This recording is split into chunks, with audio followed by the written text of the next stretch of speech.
साल की बच्ची होती है वो अपनी माँ को बोलती है कि माँ, पड़ोस के जो अंकल हैं वो मुझे एक गोली खिलाते हैं और वो गोली खाकर मेरे शरीर में कुछ अलग सी फीलिंग आती है, कुछ अलग सा बर्ताव करने लगता है मेरा शरीर और मुझे ऐसा लगता है जैसे मैं किसी के साथ गंदी गंदी बातें करूं, उसके साथ ऐसी हरकत करूं, ऐसा मुझे लगता है।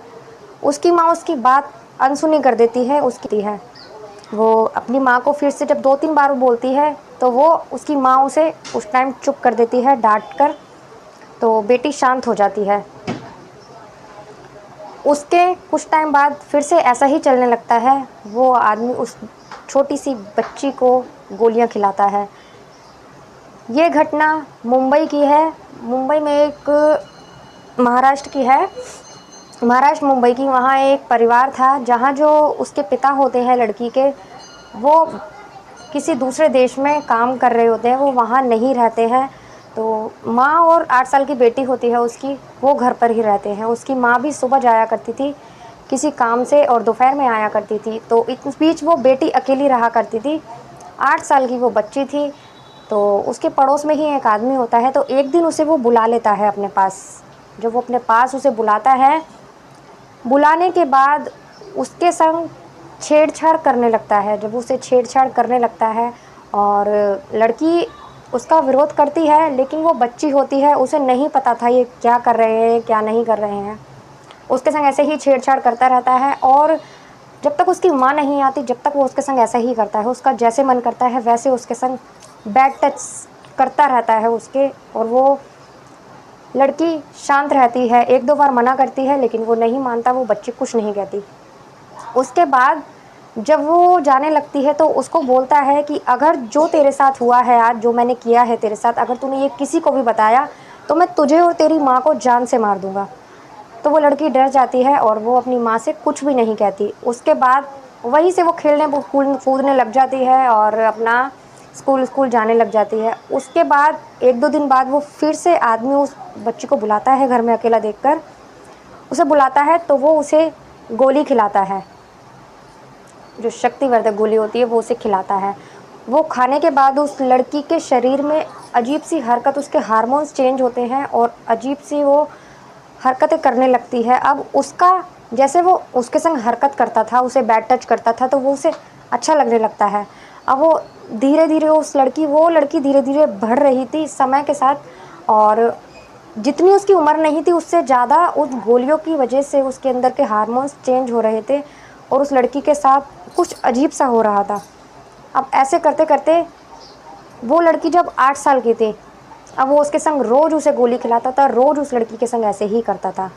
अब जब वो लड़की 8 साल की थी, जब उसने स्टार्ट किया था, 11-12 साल की जब लड़की हुई थी वो, तो उसने एक बार अपनी माँ से बात करने की कोशिश की, लेकिन माँ ने इस बात पर अपनी बेटी से कहा कि बेटा ये बात तू किसी को मत बताइयो, और ये आदमी बहुत ज़्यादा खतरनाक है और हम दोनों के साथ कुछ भी कर सकता है, इसलिए तू शांत रह, किसी को मत बोल।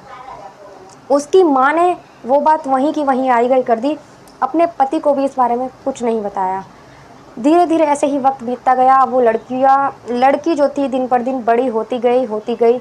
और वो जो आदमी था वो उसकी उम्र ज़्यादा थी और वो महज 8 साल की बच्ची थी। 8 साल से धीरे धीरे करके वो 15 साल की हुई, 16 साल की हुई। अब वो लड़की 17 साल की हो चुकी थी।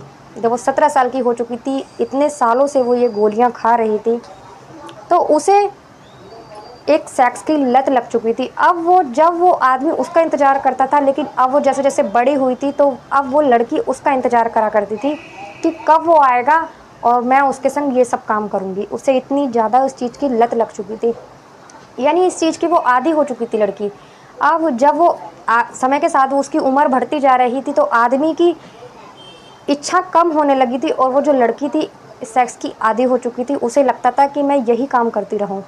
तो अब उसकी उससे पूर्ति नहीं होती थी आदमी से, तो उसने एक नए लड़के से बातचीत करनी शुरू कर दी। और जैसे ही वो 17 साल की हुई थी तो वो उस लड़के के संग कहीं भाग जाती है। जब वो कहीं भाग जाती है तो उसकी माँ परेशान होने लगती है, ढूंढती है अपनी बेटी को। जब उसकी बेटी नहीं मिलती तो वो अपने पति को कॉल करती है। जो उसका पति दुबई में था वो वहाँ से आता है अपनी बेटी की खबर सुनकर, क्योंकि उसकी नाबालिग बेटी थी। वो उसे ढूंढने के लिए तुरंत आता है। वो आकर एफआईआर दर्ज कराता है और उसकी बेटी की छानबीन शुरू होती है। पुलिस पूछताछ करती है। पूछताछ करने के बाद में उसकी माँ को बोलती है कि आप अपनी बेटी का कमरा दिखाइए, हो सकता है हमें वहीं से कोई सुराग मिले आपकी बेटी का, कि आपकी बेटी कहाँ गई है और क्या वो किससे बातें करती थी, क्या नहीं करती थी। तो जब उस कमरे की छानबीन की जाती है तो उसमें उसे एक डायरी मिलती है पुलिस वालों को।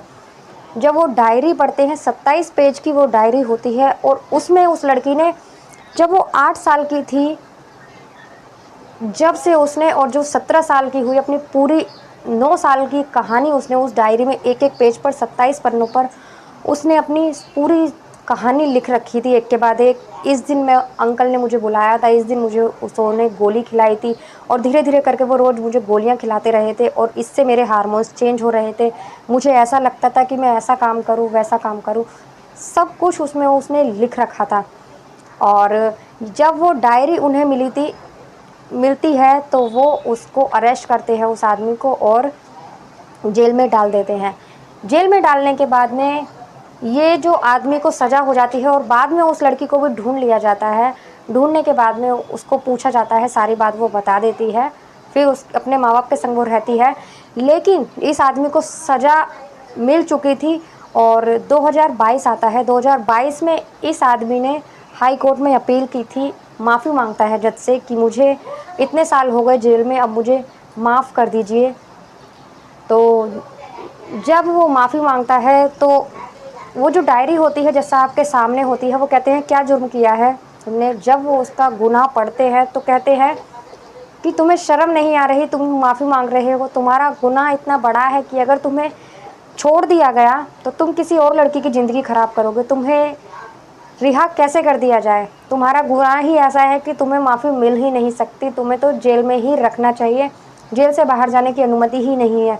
हालांकि उसकी पत्नी को भी जेल हुई थी, क्योंकि इन सब के बारे में उसकी पत्नी को भी पता था। कितनी बार इसने अपनी पत्नी के सामने उस लड़की के संग गलत काम किया था, इसकी पत्नी कोई विरोध नहीं करती थी।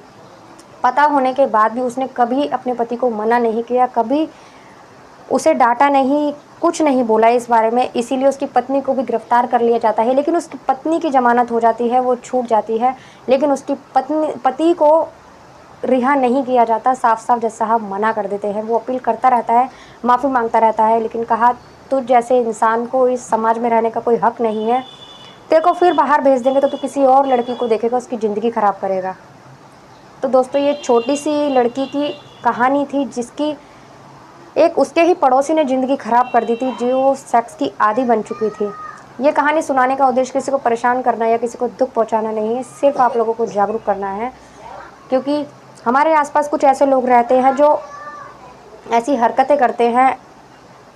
ऐसे वही लोग कर सकते हैं जिनके अपने बच्चे ना हो, या वो किसी को, कहते हैं ना, दूसरे की बहन बेटी को भी अपनी बहन बेटी की नज़र से ही देखना चाहिए। लेकिन आज के ज़माने में ऐसे बहुत कम लोग हैं जो ऐसा सोचते हैं। आजकल लोग अपनों को अपना नहीं समझते तो दूसरों को क्या समझेंगे। तो दोस्तों, कैसी लगी आज की कहानी? अगर ज़रा भी अच्छी लगी हो तो प्लीज़ वीडियो को लाइक कर दीजिए, और चैनल पर नए हैं तो चैनल को सब्सक्राइब कर दीजिए।